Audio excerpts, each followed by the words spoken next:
Bonjour à tous. Comme vous le savez, cette année encore, à cause du virus, nous n'aurons pas le plaisir de nous retrouver au Gala des Étoiles pour fêter la nouvelle année. Mais j'ai tenu à vous réserver une petite surprise. 2022 sera en effet marqué par nos retrouvailles avec le Tour de France le 5 juillet.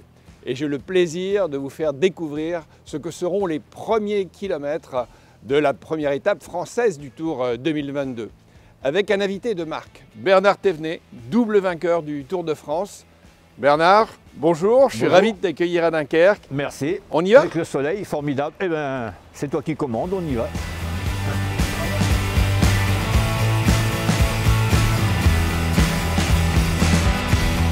c'est chouette. Mais là, le vent dans le dos, c'est nickel, hein. C'est le retour qui est bien.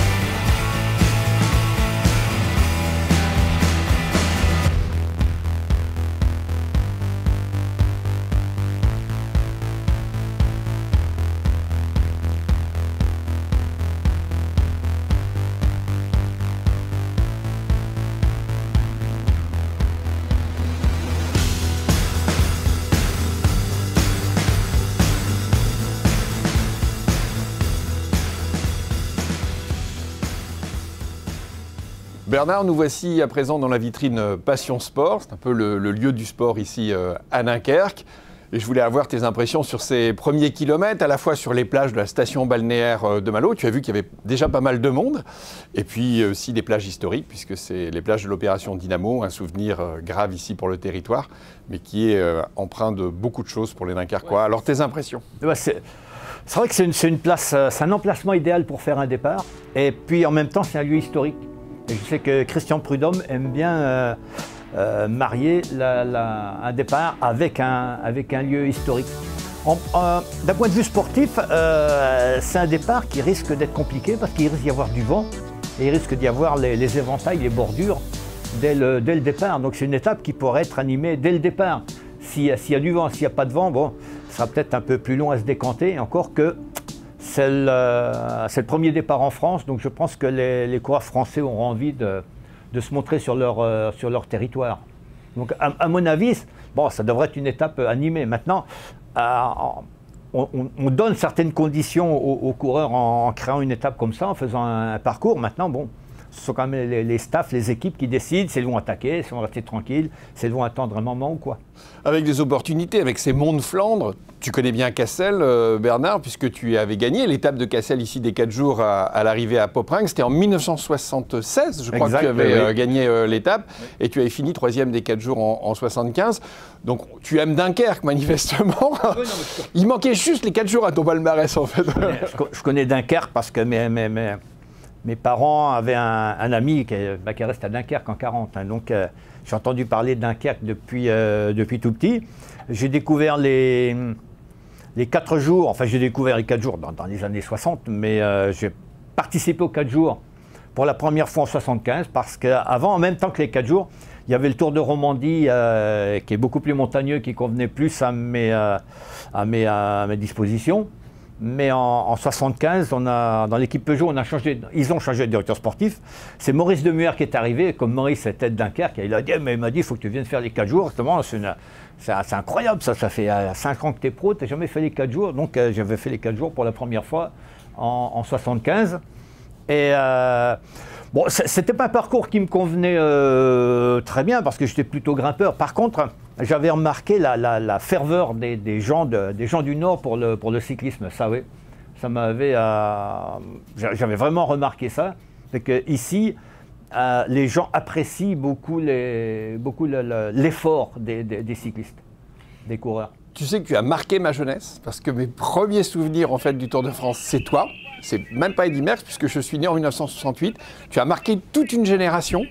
Et voilà, moi je me souviens, mes premiers souvenirs du Tour, c'est Bernard Thévenet qui gagne le Tour, qui est en jaune. Pour moi, tu es en jaune, voilà. On est en jaune. Alors ça te fait quoi d'avoir marqué les souvenirs cyclistes comme ça de toute une génération et finalement d'être dans les derniers Français à avoir gagné, quand il n'y en a plus beaucoup? Bah non, on n'est plus que 3 Français vivants à gagner le Tour. Il y a Bernard Hinault, bien sûr. Et le troisième que malheureusement beaucoup de gens ont oublié, c'est Lucien Aymar qui a gagné en 66. Bon, c'est sûr que quand j'ai gagné le Tour, je ne pensais jamais qu'on m'en parlerait encore 40 ans après. Hein. C'était compliqué parce que contre Merckx, c'était très très compliqué. Il n'avait jamais été battu dans un grand Tour. Mais justement, là, je voudrais rendre hommage à Maurice Demuer parce que je pense que c'est pour une large partie, c'est grâce à lui que j'ai gagné le Tour. Parce qu'il avait su apporter une confiance, une ambition dans cette équipe. Avant, on n'osait pas attaquer Merckx parce qu'on attendait plus tôt, on disait attends, on va attendre l'occasion et tout. Mais lui a dit attends, si vous attendez l'occasion, on ne va jamais vous la donner, il faut vous la provoquer vous, remporter le Tour. C'est un rêve d'enfant. Quand on est enfant, enfin moi j'avais envie de devenir coureur cycliste. Après on rêve un jour de passer professionnel. Et quand on est professionnel, on rêve d'être dans le Tour de France. Et puis un jour, bon, si on arrive à faire quelques performances dans le Tour, on rêve de remporter le Tour. Mais je veux dire, au départ, c'est beaucoup plus un rêve qu'une ambition. Alors le cyclisme, c'est un sport particulièrement populaire ici dans le Nord, tu le disais tout à l'heure. Ce qu'on cherche aussi à développer ici à Dunkerque, c'est la culture du vélo du quotidien pour pouvoir aller au travail, pour pouvoir aller dans le centre-ville, ici où on se trouve. On a mis en place à la communauté urbaine un plan Vélo Plus. Des aides aussi à l'acquisition de vélos. On a déjà eu 6500 demandes, donc c'est un succès considérable. Est-ce que c'est important pour toi de pouvoir développer la culture vélo au-delà de la compétition ? Oui, bien sûr, mais les deux se rejoignent. Hein. C'est pareil, Christian Prudhomme le répète souvent. Il dit un vélo de course, c'est un vélo pour aller au boulot, c'est deux roues, c'est un pédalier, c'est des pédales. Il n'y a pas une différence, comme il peut y avoir une différence, par exemple, entre la Formule 1 et la voiture de Monsieur Tout-le-Monde. Alors que le vélo de course, c'est jamais qu'un vélo normal qui est un petit peu plus sophistiqué, mais il n'y a pas une grosse différence. Et en plus, à Dunkerque, vous avez quand même un atout, c'est que la ville est pratiquement plate. Donc c'est assez facile pour faire du vélo. Mais pour qu'une ville devienne vraiment une ville de vélo, il faut que les gens sentent un avantage à faire du vélo. Il faut qu'ils aient un avantage, il faut qu'ils aient un confort et de la sécurité. Donc la sécurité, ce sont les pistes cyclables. Et puis aussi, ce sont souvent, les abris ou les garages à vélo, où les gens ils puissent mettre le vélo le matin en venant, puis qu'ils soient sûrs de le retrouver le soir. Je pense que tant qu'on n'a pas tous ces atouts-là, c'est difficile de convaincre les gens de prendre le vélo. Une fois qu'on leur offre toutes ces conditions-là, je pense que c'est quand même beaucoup plus facile, et même pour eux, c'est plus agréable, parce que dans la plupart des villes, maintenant, finalement, on va plus vite en vélo qu'en voiture. Hein. Alors on n'a pas la montagne, mais on a quand même le vent ici. Hein. Tu l'as dit tout à l'heure, les bordures, c'est quand même une culture. On l'a vu tout à l'heure. Il y a du vent. Ben oui, on a peut-être, je sais pas, en allant au boulot, il est de face, et puis en revenant, il est, enfin, ou vice-versa. Mais c'est pas le vent, c'est un gros handicap quand on veut aller très vite. Mais bon, quand on veut se déplacer en vélo comme ça, juste pour aller d'un point à un autre, le vent, c'est une petite contrainte, mais ce n'est pas pas un gros handicap. Alors je crois qu'on a tous hâte de vivre maintenant le 5 juillet, cette première étape française du Tour de France 2022, de nous retrouver, d'avoir le plaisir de partager ça. Je peux te promettre qu'ici à Dunkerque, ce sera une vraie fête populaire, on est déjà tous mobilisés. Voilà. Alors il ne me reste plus qu'à vous souhaiter à toutes et à tous une excellente année 2022.